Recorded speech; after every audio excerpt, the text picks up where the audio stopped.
अस्सलाम वालेकुम नाजरीन। तो बहुत जबरदस्त सी खबर लाया हूं आपके लिए।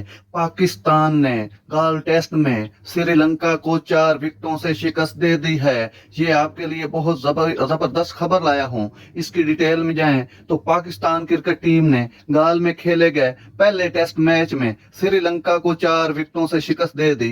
श्रीलंका की जानिब से दिए गए 131 रन के हदफ को पाकिस्तान ने 6 विकेटों के नुकसान पर हासिल कर लिया। हदफ के तआक्कुब में कौमी टीम की जानिब से इमामुल हक 50 और आगा सलमान 6 रन बनाकर नॉट आउट रहे। खेल के आखिरी रोज का आगाज हुआ तो पाकिस्तान ने 3 विकेटों के नुकसान पर 48 रन बनाए हुए थे, जबकि जीत के लिए 83 रन दरकार थे और क्रीज पर इमामुल हक और कप्तान बाबर आजम मौजूद थे।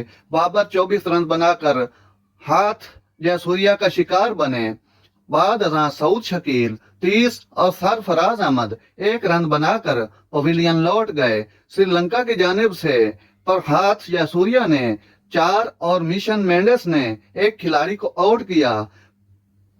पाकिस्तान ने मिडल ऑर्डर को श्रीलंका के खिलाफ पहले टेस्ट में शानदार बैटिंग पर मैन ऑफ द मैच की ट्रॉफी से नवाजा गया।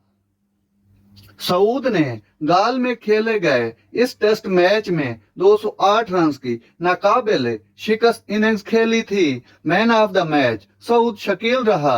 नाजरीन, इतनी जबरदस्त खबर मैंने आपको टाइम पे दी है तो मेरा भी हक बनता है आप मेरे चैनल को सब्सक्राइब करें, लाइक शेयर भी किया करें। अल्लाह हाफिज।